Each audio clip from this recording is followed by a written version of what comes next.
Good morning.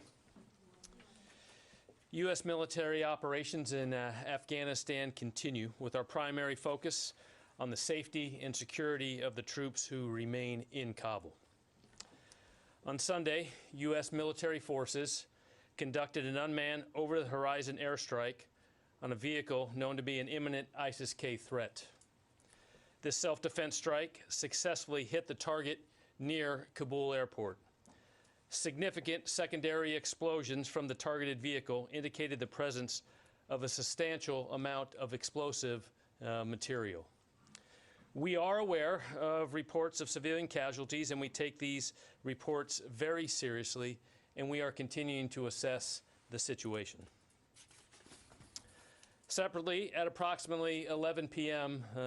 Eastern Time last night, as many as 5 rockets were fired at the Kabul airport.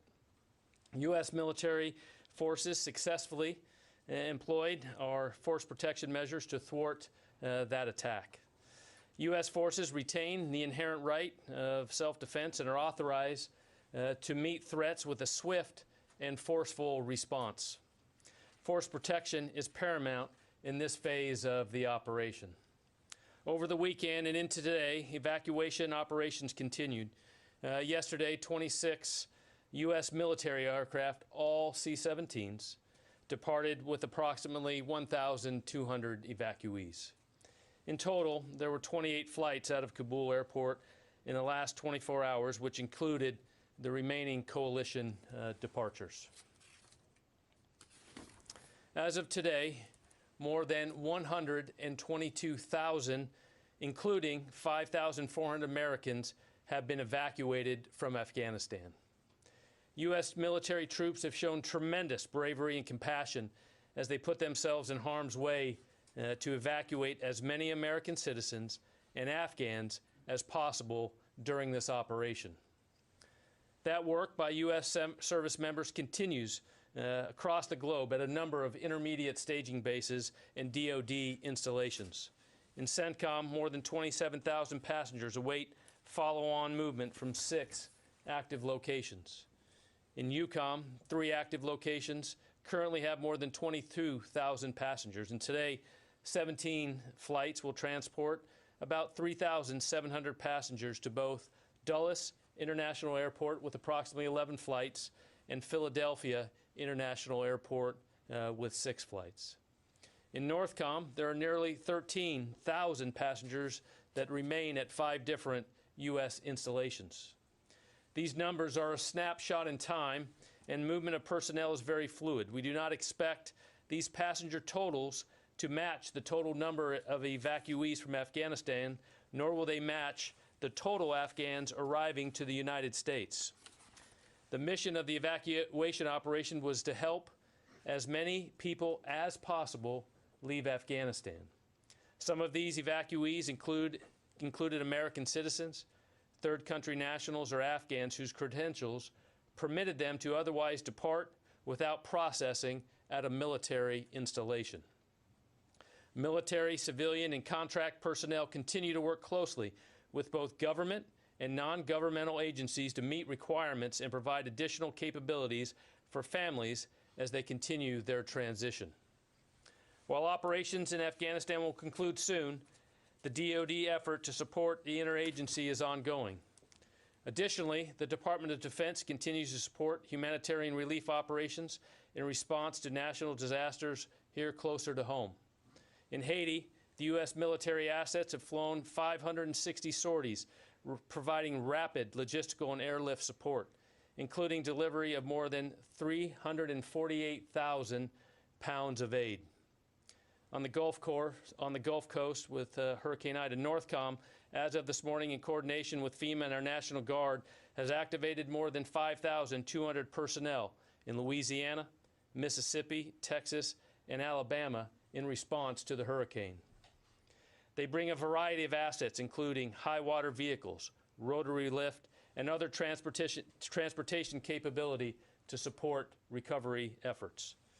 The U.S. Army Corps of Engineers is operational in New Orleans and is assessing the storm's impact. DoD stands ready to assist as requested by FEMA. Thank you.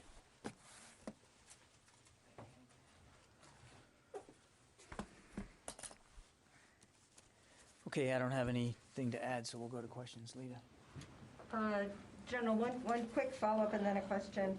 The CRAMs, did they strike and hit all of the 5 rockets, or did some land in areas where there are just no casualties? So we can assess the reporting from last night's rocket attack. We assessed that 5 rockets were in the air and went. 3 landed off the airfield, were no effect, and CRAM was able to affect and thwart the attack of one, and the other rocket landed with no effect to the mission or any danger to our personnel. And then secondly, on evacuees, does the U.S. and the U.S. military assess that the number of Americans still in the country are only the ones that no longer want to leave, or the ones who want to leave, are they largely out now? And it's our understanding that the evacuation of Afghans is largely complete also. So are you now solely concentrating on just getting U.S. troops out and equipment? So just come back, total, 122,000 were evacuated, approximately 5,400 Americans. We continue to have the capability to evacuate and fly out those until the very end. But as you talk about active peace, we're continuing to work with Department of State on that and continue evacuation and military operations. And I would refer you to the State Department on the numbers of Americans they're still in contact with. That's something for them to speak to. Tara? Could you both speak to the continuing rocket threat to the final planes that are leaving and the role that the CRAM is playing? Will the CRAM be left behind, or since it's so vital to protecting the planes as they're leaving, what will happen to the CRAM after it goes? We certainly assess, as the general said, that there's still an active threat in various ways that we have to be prepared for. And what I will tell you, without getting into the specific systems and their availability, which I think you can understand why we wouldn't, we continue to have and will maintain the capability to protect ourselves and defend ourselves as we continue to complete the retrograde. And I think that's probably the best place to put it. Just one follow-up, please, if you may. A number of us have gotten reports from either American citizens or vulnerable Afghans that are still on the ground and can't get through the gates anymore. They've been getting notices that the evacuation is over. What happens next for those that are left behind? Will there be any sort of military operation to help get them out of the country? I think you heard Secretary Blinken talk about this, that for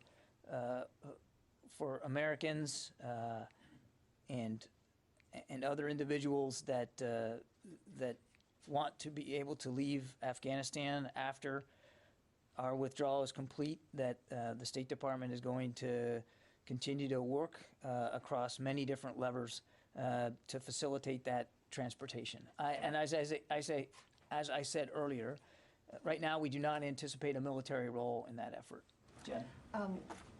John, General Taylor, you just said that one rocket landed with no effect to the mission. You mean it landed inside the airport perimeter, but it did not affect the mission? It landed inside the perimeter and had no effect whatsoever.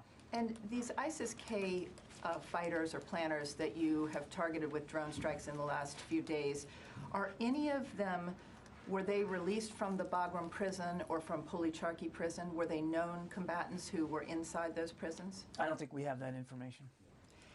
And lastly, if 5,800 Americans were left in Afghanistan when you pulled out of Bagram at the end of July, why did the U.S. military not begin evacuations of Americans before pulling out of the country? Jen, we've talked about this quite some time ago. I'm happy to revisit it.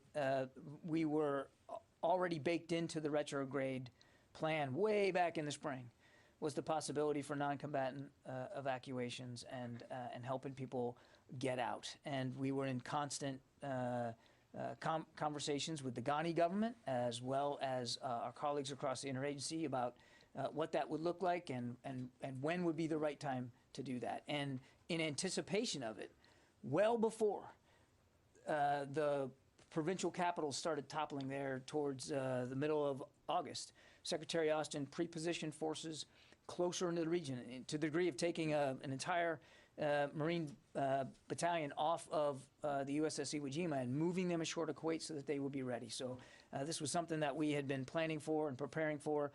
The timing of these things is always very delicate, as you might imagine. You were essentially stopped by the State Department from beginning those evacuations. I wouldn't say that, and I don't think it's important right now to get into internal deliberations. We were obviously still in close contact with the Ghani government, which was still, he was still the president of the country, and you have to be able to have those conversations too, because our expectation was that the Ghani government would stay in place. Nobody could have imagined how quickly that government would have literally just dissipated almost overnight. There was simply no way to predict that. Idris? Can I just ask a couple of questions on the gates? Are any of the gates still open, and are any of the gates under Taliban control at I this think time? it's right now, as we get into this has always been a dangerous operation, but we're in a particularly dangerous time right now, Idris. I think you can understand that we're not going to be detailing the status of any particular gate right now.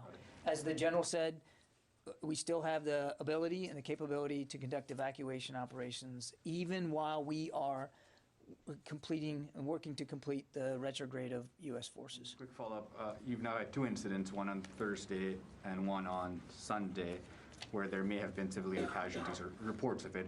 Beyond investigating it, do you have any indications that those reports may be accurate? We are not in a position to dispute it right now, Idris. And as the general said, we're assessing and we're investigating. Look, make no mistake, no military on the face of the earth works harder to avoid civilian casualties than the United States military. And nobody wants to see innocent life taken. We take it very, very seriously. And when we know that we have caused innocent life to be lost in the conduct of our operations, we're transparent about it. We're investigating this. I'm not going to get ahead of it. But if we have, verifiable information that we did in fact take innocent life here, then we'll be transparent about that too. Nobody wants to see that happen. But you know what else we didn't want to see happen? We didn't want to see happen what we believe to be a very real, a very specific, and a very imminent threat to the Hamid Karzai International Airport and to our troops operating at that airport, as well as civilians around it and in it. And that was another thing that we were very, very concerned about. Over here, David. The President had said that the likelihood of an attack within the next 24 to 36 hours was highly likely. He'd been told that by his military commanders. Then after that, there was the strike on this vehicle. After that strike, is another attack still considered highly likely? We are operating under the assumption that we need to be prepared for future potential threats. And as the general detailed for you in his opening statement, there was, in fact, after we took this airstrike against this vehicle, there were rocket attacks, indirect fire rocket attacks on the airport. So the threat stream is still real, it's still active, and in many cases it's still specific. And we're taking it very seriously, and we will right up until the end. You didn't specifically answer the question about whether the Taliban, you said you weren't going to talk about who was at what gate, but are the Taliban on the airport? Not to my knowledge, they are, no. Yeah. Thank you. I have a few today, sorry. You mentioned 122,000 have been evacuated. How many of those are SIVs and their families? I don't have a good breakdown of how many in the 122,000 are SIVs and their families. That's really a better question for the State Department. We know that roughly 5,400 of the 122,000 are American citizens, and the vast majority, of course, are Afghan, and I just don't have a breakdown of that. Well, our reporting is saying that there are about 7,000 of the 88,000, so that leaves more than 80,000 SIVs and their family members left behind. Does the Pentagon see that as a success, leaving 80,000 people, SIVs, who worked alongside our troops behind? Carla, I can't verify that number, the math you just gave me, and I can't tell you what the breakdown is right now between the more than 112,000, maybe more, Afghans that we were able to evacuate in the course of less than a couple of weeks. I can't give you the breakdown right now. I honestly can't. What I will tell you is that obviously we wanted to get as many people out as we could. And in the course of a very short order of time, 122,000, the largest airlift that the U.S. military has conducted, got 122,000 people to safety. Now, there will be a time when this is complete that the State Department can do the math and figure this out. But I think we're all focused right now on continuing the mission that the general described us doing and making sure that right up until the end that we can get people out safely, including evacuees. And then secondly, we have sources that say Marines guarding the airport allowed relatives and extended family members of Kabul embassy local staff, despite not having documentation. But meanwhile, spouses and children of Afghans who hold American citizenship and legal permanent resident status were turned away in some cases. Have you heard this as well, and can you confirm this? I have not heard those reports, and I cannot verify them. I will tell you that without speaking to these reports, the Marines and the soldiers that have, for the last couple of weeks, been helping consular officers man these gates and help process people in did heroic work. And they had to make decisions in real time about trying to help people get out. And the numbers speak for themselves. 122,000 plus is significant. And a lot of lives were saved, and a lot of lives are now in a better place, and they're going to have opportunities they couldn't have had before, thanks to the work that these troops did in concert with their State Department colleagues at these very dangerous gates. And one more, if I may, not on Afghanistan. Beijing has come out with a new South China Sea policy, which forces people to self-identify while approaching their self-claimed maritime territories. This policy reportedly goes into effect on Wednesday. Does DoD plan on following that policy? I haven't seen this report, Carla, so I'm not going to take it from the podium right now. What I will do is take the question back, and we'll try to get you a better answer. But you're hitting me up with a statement from the Chinese that I have not seen, and I'm not going to speculate at this time. Nazira. Thank you, John. There is a question that many of Afghans want me to ask you. They said, why President Biden not warning the Taliban that if any of U.S. citizens or Afghan allies are hurt or killed after our departure from Afghanistan, their leadership will be targeted, just like ISIS was targeted recently?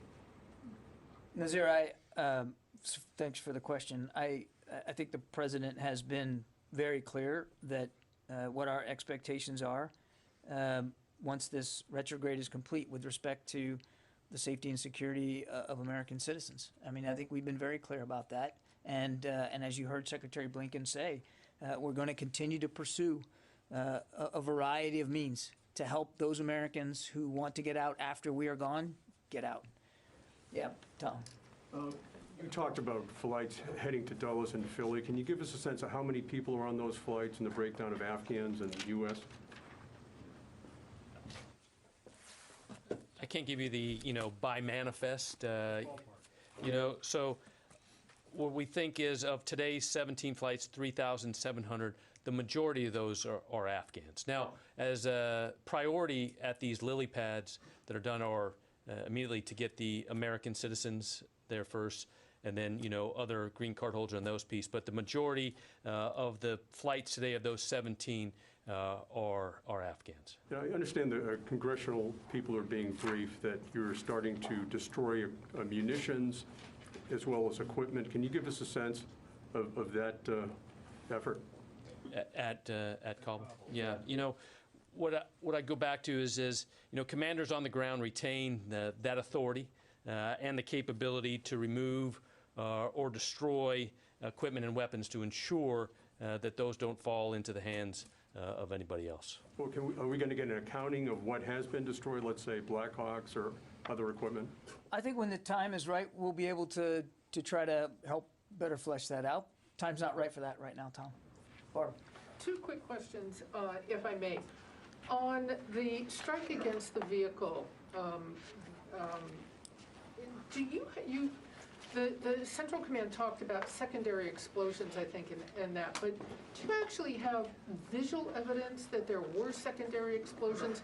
Are you convinced that there were? Because that seems to be one of the potential contributing factors to civilian casualties. So are you certain there were secondary explosions? Yes. I just have a follow-up on a different part of this. Can you say how you're sure? No. My other question then is this: as we inevitably come down to the final hours, what advice or thoughts for American passport holders or green card holders who might be trying to get to the airport and get through? Is there still time for them? There is still time, and the State Department is in touch, we know, with the additional American citizens. Again, given the tense security environment that we're dealing with, I think it'd be better to just not talk about it much more than that. But they are in contact. Court. What do you mean by there's still time that flights will continue tomorrow on the 31st? I'm not going to get ahead of the actual operational schedule, Courtney. I'm not going to do that. And then can you, a little bit more on the continuing strike from ISIS-K. After the U.S. is completely out on the 31st, will you coordinate with the Taliban or give them notice if you plan to conduct more strikes against ISIS? I don't think it's useful to get into hypothetical operations, future operations one way or the other.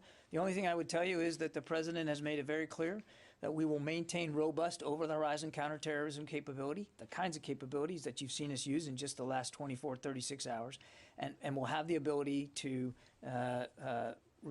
act in ways that are in keeping with our national security interests and help prevent attacks on the homeland. We still have that capability. We will use that capability. What's not hypothetical is the fact that the U.S. military has been coordinating with the Taliban on the ground for the last 2 weeks or so. So to ask if you were going to continue coordinating with them, in this case against ISIS-K, isn't hypothetical. Will you continue to coordinate with the Taliban after August 31st? I beg to differ. I actually think your question is entirely hypothetical about something that is entirely different than what we've been coordinating with the Taliban on over the last 2 weeks, which has been to help us get as many people onto that airport as possible. I do appreciate the sense of the question. I'm not trying to mock it. It's just that I don't think it's helpful for us to talk about what over-the-horizon counterterrorism capability is going to look like going forward and how we're going to execute it. Suffice it to say, we have the capability. We've demonstrated that over just the last couple of days in strikes that were not coordinated with the Taliban, and we have that ability to go forward. And then does the Pentagon or CENTCOM or whomever it would be have the authority to continue to conduct strikes against ISIS-K after August 31st, or do those decisions have to go to the President on a case-by-case basis? The commander on the ground has the authorities he needs right now. I'm not going to talk about authorities going forward. I will say this, not in terms of, I know what you're asking, specific approval authority for each and every strike. I won't talk about policy decisions going forward, except to say that the entire interagency, certainly the entire military chain of command, understands the existence of this threat and the possibility of this threat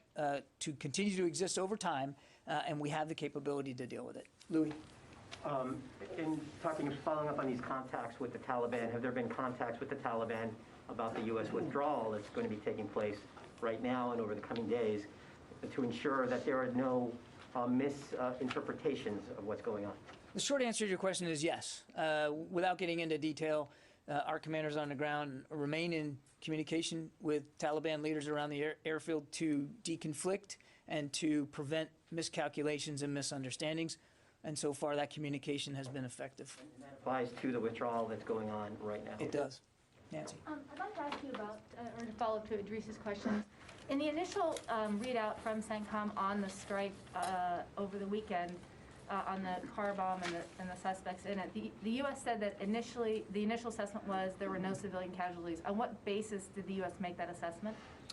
The initial statement said that we are assessing and we have no indications at this time of civilian casualties, if I remember the statement exactly, and that was true when it was said. We also put in there, or the CENTCOM put in there, that we are assessing, and we continue to assess. But what I'm trying to understand is on what basis, in an over-horizon capability, are you making assessments on civilian casualties? How is that being done? Because, well, we're we're looking at a variety of means of information, and we're obviously collecting open press reporting, and we're doing the best we can to try to understand the situation locally as best we can, and that would include discussions with the Taliban about what they might be seeing. So there's a variety of ways that we are trying to do this assessment. And then can I get more clarity on why we can't know the names of the ISIS-K suspects that were hit on Thursday? I'm having a hard time understanding. They were described as high-profile planners, facilitators. Yeah. The president has said that we will hunt you down. Why can't we know who the you is? Well, there'll probably be a time when we can talk to you about the names. That's not the time right now. We are still dealing with, as we saw from last night's rocket attacks, very real, ongoing threats. And I think we're doing what we believe to be the prudent thing with respect to the release of information. We're giving you as much as we can in as close to real time as we can, but we're not going to be able to give you everything. And we talked about that a couple of days ago when we talked about the retrograde beginning, that there was going to be a more judicious approach about information release. So there will probably become a time when we can be more forthcoming. Now's not that time. Let me go to the phones here. I haven't done this at all yet. Alex Horton.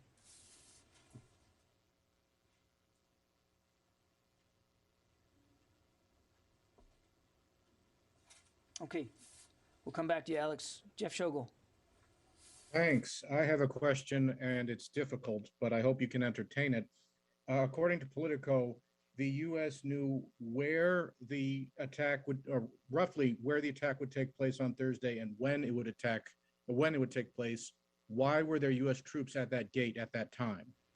Jeff, what I can tell you is that we have been monitoring as close as we can intelligence that led us to believe that we were in a very dynamic and in some cases specific threat environment.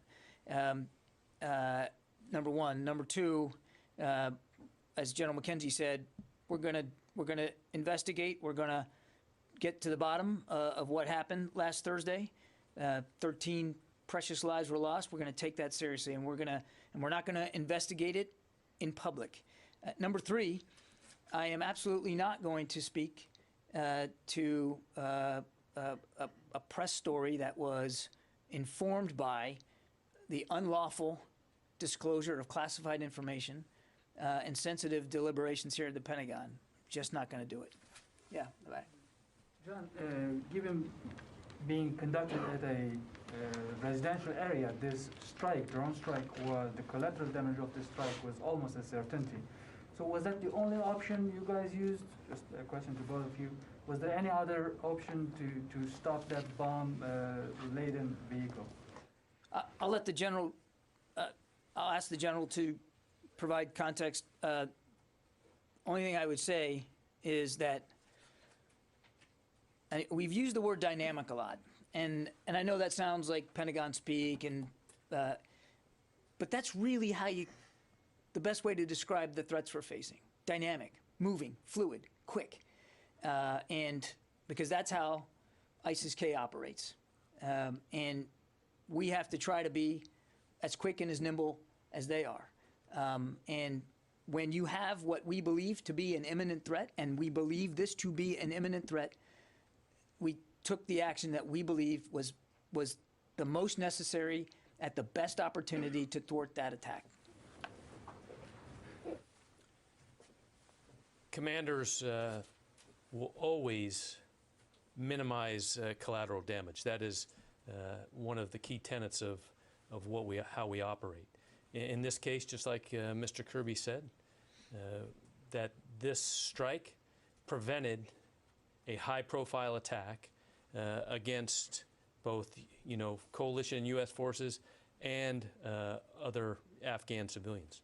And so, as we looked at the information that we had during the time of the strike, we took all those measures in place, and the decision was made to strike and thwart that attack.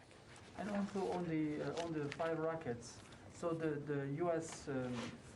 Force Protection measures engaged those rockets, and then apparently they hit one of them, or you didn't engage the other ones?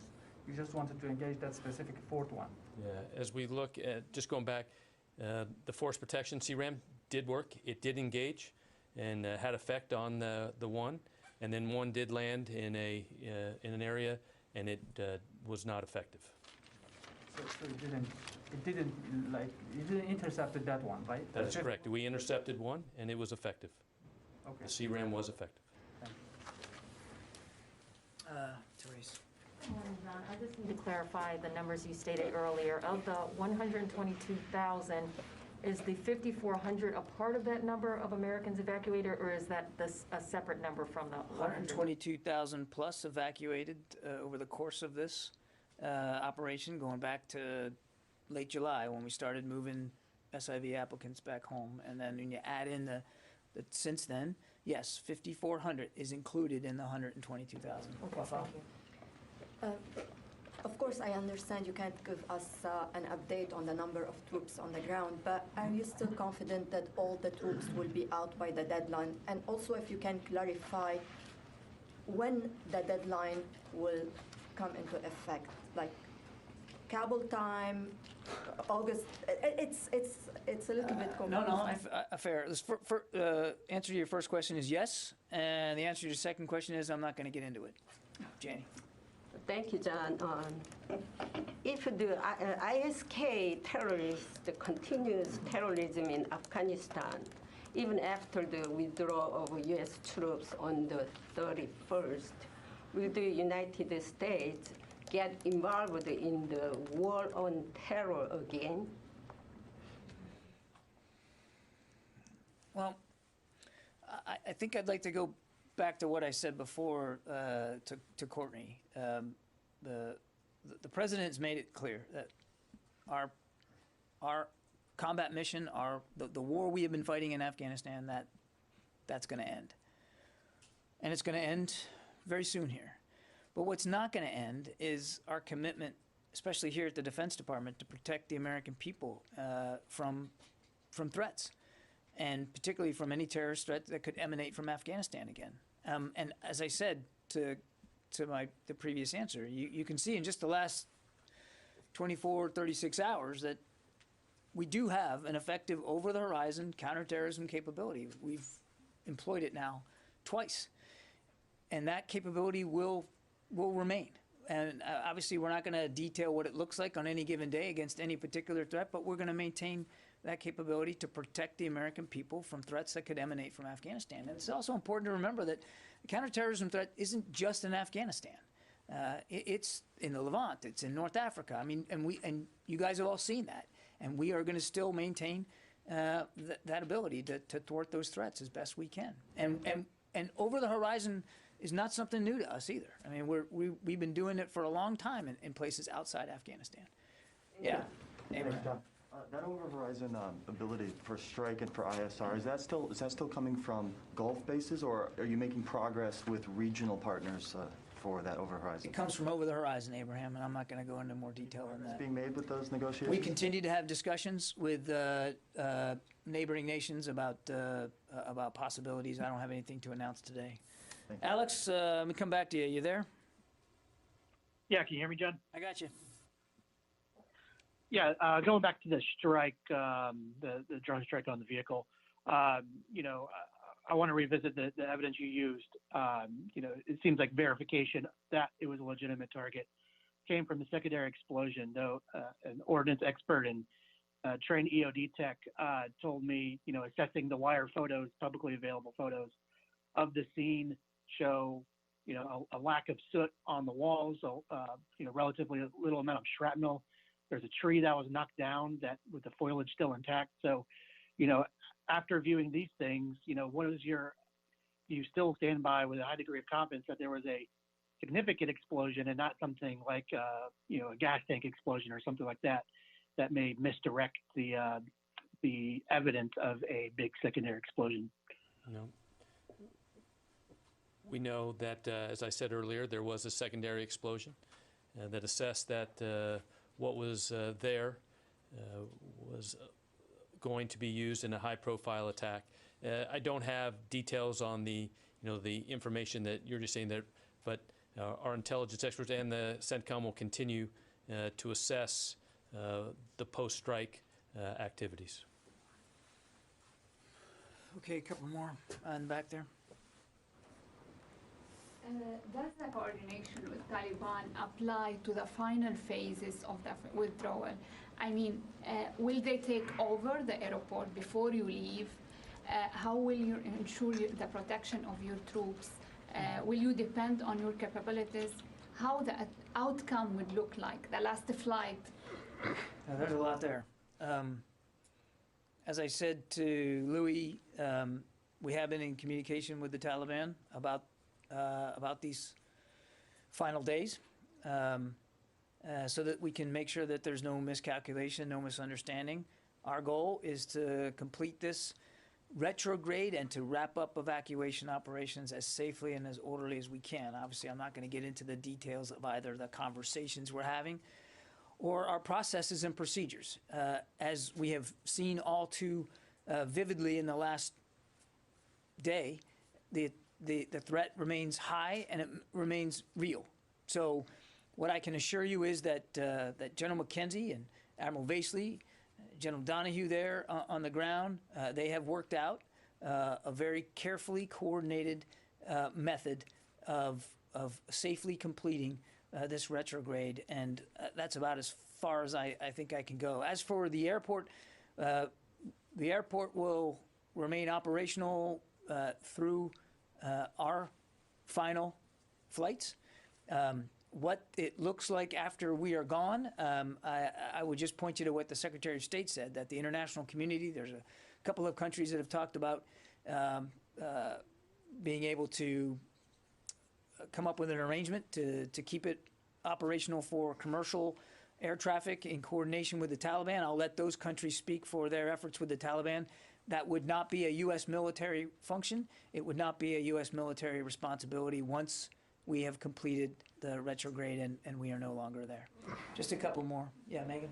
The ratio of flights to people getting out has gotten pretty high. Is that only indicative of fewer people coming onto the airport, or is that also a mix of flights filling up with equipment and supplies heading out? Yeah, so we're not going to get into details of load plans, but obviously we are reaching the end of our prescribed mission, so commanders are inflowing and outflowing those requirements needed to complete the mission. And are there still strike aircraft flying overhead, keeping out in case something's going on near the airport while everyone's getting on the planes? Assets, as we talked about, assets available. We're not going to get into the details of what's flying and what there is, but the commanders that are fulfilling this last part of this mission have all the assets they need in the air and on the ground and where they're at to complete the mission safely. 2 weeks ago, non-combatant evacuation operations are dangerous, period. The end of them, particularly one in an environment that we can't clearly cannot consider permissive, are particularly dangerous. And the commanders on the ground have the resources they need to enact appropriate force protection. What is more dangerous now about saying there are F-18s and Reapers flying over than there was 2 weeks ago? When It's you guys not that we're not saying more specific because for one reason or another. It's that we are in a particularly dangerous time now, Megan. Not that it hasn't always been dangerous, but it is particularly dangerous now, and we're just not going to detail every aspect of our force protection measures in public while we still have troops in harm's way and we're still trying to get people out of Afghanistan. There will be a time to talk about all that. It's just not today. One more question. Yeah, Jen. There's an American hostage still being held by the Taliban. Has the Taliban agreed to release Mark Frerichs before the U.S. leaves? Does the U.S. have any plans to leave without this American hostage? Well, without getting into specifics, Jen, I can tell you that we share the entire government's concerns over Mr. Frerichs and our strong desire to see him returned home to his family where he belongs.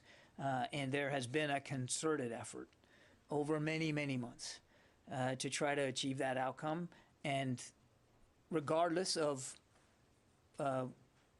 what we do over the next day or so, we will remain, all of us will remain focused on returning him safely to his family. That's not gonna change one way or the other. Okay, listen, I'm gonna wrap it up here. I appreciate it. Thanks very much, and we'll talk to you soon.